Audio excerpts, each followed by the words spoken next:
Good morning, friends. I'm out here doing my Sunday morning leisure walk with Tuck and thought I'd get you guys to join with me. And we're expecting rain momentarily, so this may be abruptly ended at any time. So I'm standing in my back garden, which is one of our original gardens. And you can see this is where some of our no-till, I don't say that, low-till beds are. These pathways have landscape fabric in them, and anyone that has followed along with me knows I am not a fan of landscape fabric, but we haven't gotten another solution here yet. Those are my peonies that you're looking at there. They're on their way out. You know, the foliage is starting to die down, and we leave the foliage on until it's all completely killed, as it, you know, helps to nourish the roots for next year. And then here are my tuberoses. I'm in zone 7B, 8A, so we can winter over tuberoses here. And this is a result of them. I mean, they just get bigger and bigger and bigger every year, and they bloom from midsummer right up until frost. And we get about, oh my gosh, 50, 100, 200 stems, depending on where in the season we are, from this small patch, which is about 40 feet. And so this is one of our spots that's in cover crop, which is one of the things I really wanted to show you this morning. And Tucker's eating weeds, thank goodness. This was that experiment I spoke of that has winter rye planted for cover for the winter, but I mixed in buckwheat. And the bad part of that experiment was I have no way to extinguish this buckwheat, and it is preparing to go to seed. See how it's starting to turn? It should have been incorporated like last week. But we did a little experiment that Jenny Love shared with me, and it worked. We planted some sunflower transplants as in a bed along this edge of this cover crop spot to help keep the bunnies from eating the sunflower transplants, which is a problem in certain areas on our farm. But you can see these are the minis. We planted them really close. That is Pro-Cut Gold Light. Sorry, I had to think about that for a minute. I'll let you see. So this is for size. This is we call a mini, and our customers love it. They're great for bouquets, and you can see there's varying sizes. Our season, we ended our season the end of September, so we're not cutting. But what is really cool in here, and I'm sure y'all can't see, maybe you can, there are so many beneficial insects and native bees, little tiny fellas in here. So this is the Pro-Cut mix. You can see there's a variation of, that's lemon. We mix that in-house. You can find that mix over on the gardenersworkshop.com. And this is a really cool, this is Brilliance. This is orange. And when you see them side by side, I don't know if y'all can tell, but there is really a difference in the colors. Really makes it great when you're making mixed bouquets. And here's so that's really kind of cool. And so that's this garden. We're getting ready to plant delphiniums and campanula back here, which is a trial for us this year. I've got some plugs that we brought in from Farmer Bailey, who is a plant broker for small growers. If you're interested, you just kind of can Google that and find Bailey. So we bought some delphinium plugs because it's kind of difficult to start. They're a challenge to start from seed.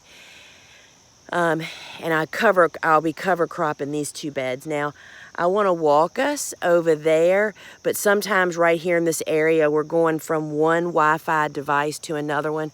So if I wobble for a minute, just hang on and I'll be right back. So I am going to start back here in the corner. We just planted a new phase 4 of our native border. We've learned through lifelong learning of trying to be organic growers that don't use any pesticides, organic or otherwise, that they have to have a home. The creatures that make that possible have to have a home base. And we have created that as the farm next to us was destroyed. And see all those houses over there? That used to be 40 acres of horse pasture and hedgerows, which is no longer. So we've recreated it over here on our little farm. I mean, my farm is less than 3 acres, right? And so we just planted, this is 48 yards, y'all. That is 6 big dump truck loads. My husband just happened to come with a dump truck, total bonus, right? We're creating a sitting area as well as another layer of native plantings. So we've planted some cypress trees and chokeberry and serviceberry here, and there's a maple in there. And then we're putting a circular patio in the middle for a fire pit. And then I'll put in, you know, rudbeckias and other great native plantings, because this is the types of areas, as all that vegetation you see, which surrounds my farm almost completely now, really is home base for all these creatures that make what I do possible. So let's walk around here. Y'all stand by for the prettiest view that, I mean, this beats the britches off of a flower or vegetable garden. I mean, look at this cover crop situation here.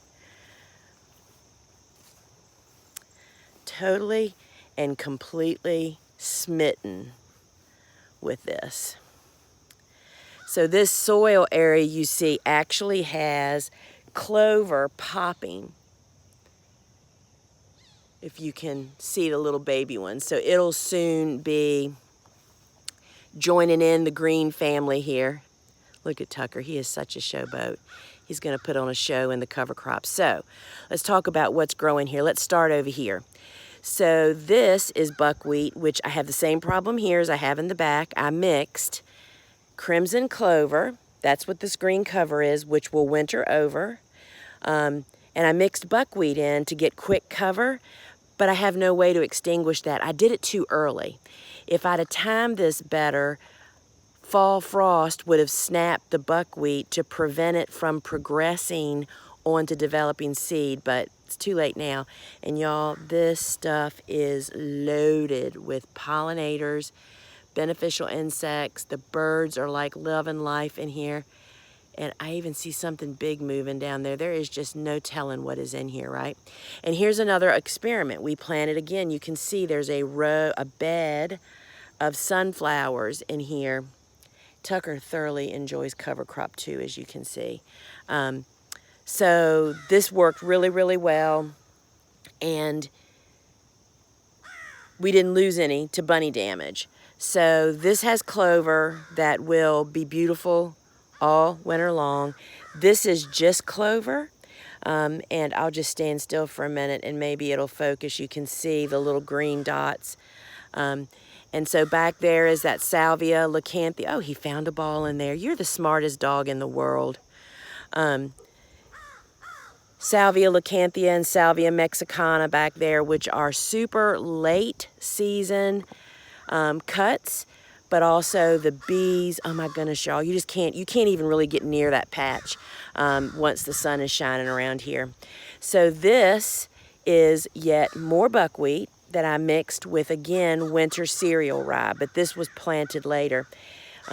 Look how beautiful. I mean, I just love cover crop, y'all. Jenny Love, good friend and one of our instructors for Farmer Florist School, says she wants to be a cover crop farmer, and I agree with her. Look at this sun hemp and starting to rain. Look at this sun hemp. That stuff is like 10 feet tall, totally beautiful flowers. It does hold up. I used it in church flowers this morning. We put them in bouquets 2 weeks ago. But I certainly wouldn't grow it for the flowers because you have to have equipment to manage this stuff. It is a warm season legume, which means in addition to the tons of organic matter it will add to your garden and everything else that cover crop does, this also adds nitrogen. So I'm going to walk you down here and then we're going to have to jump off here. So this is a garden that's going to bed for winter. It's being rested. And then down here is my new downsized garden, which doesn't look too great right now. But we have, as I am moving into this learning garden versus a production garden, we have shortened. Used to be our beds would come all the way out. And come here, Tuck, you stay out of there, buddy. So this is 7 beds that will be cool flowers. I just direct seeded there and direct seeded there, and these transplant beds will be planted in the coming weeks. And I planted, Tucker, come here, buddy. He's getting the zoomies. I got to get him away from those beds, y'all. So let me have that ball. So this is our game. Let's have it. All right. So as long as I keep him, we're going to go away from the garden. Good boy. So this is going to be the cool flower garden. The pathways will have leaves. That is Bio 360 on the beds for the transplants. That is not plastic.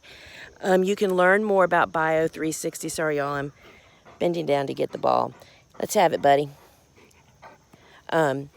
The Bio 360, you can learn more about on, oh, here comes the rain. Wait, we got to get to the carport. Woohoo.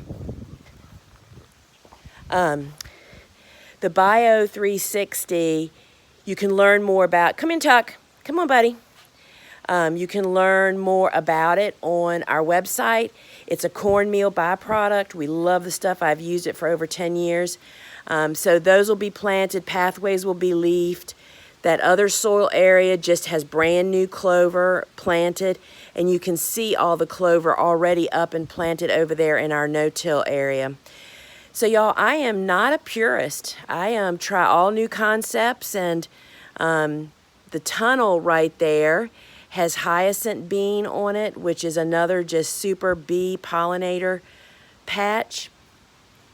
And friends, I just wanted to share my walk with you this morning. And how gorgeous is this, right? I mean, of course, if the houses weren't in the background, but we're making lemonade out of lemons, folks, which is what you have to do.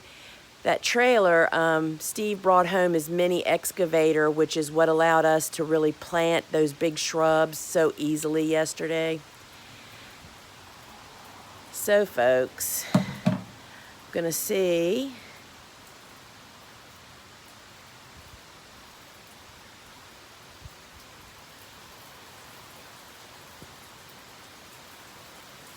Kind of good just standing here and listening to the rain, isn't it?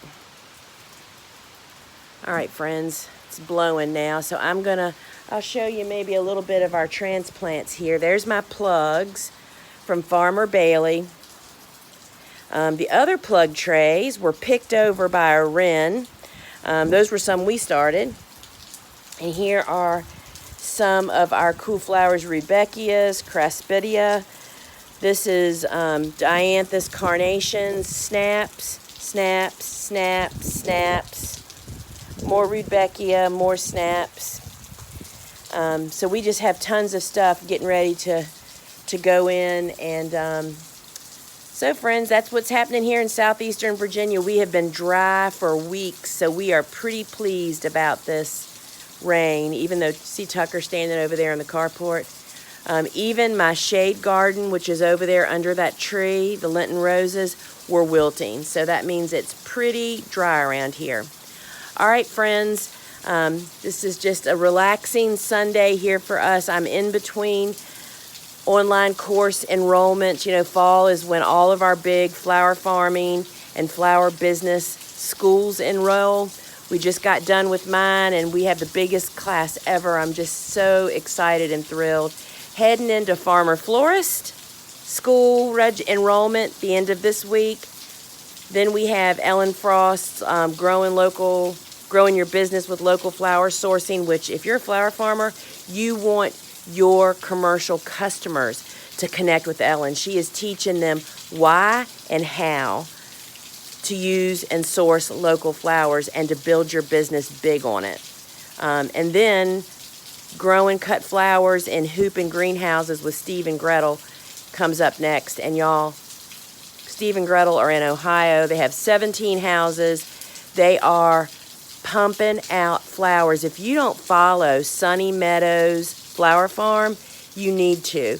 The videos that they're sharing on their Instagram accounts, is absolutely phenomenal. They're talking about how they're being stormed by florists during this disruption that is going to continue. The supply chain is broken globally, and now is the time for local growers to shine, and we are doing our best through our business courses on training people that want to do this, how to do it and meet the need. And if you're watching this live on Wednesday, October 13th, we're doing a roundtable talk with the pros just about the flower business opportunities that are coming up, and I'm sure it'll be posted here on YouTube as well. So keep your eyes for that. And we just trying to help people join the trade, friends. Just trying to help you join the trade, and hope to see you in school someday soon. So until we meet again, friends, ciao.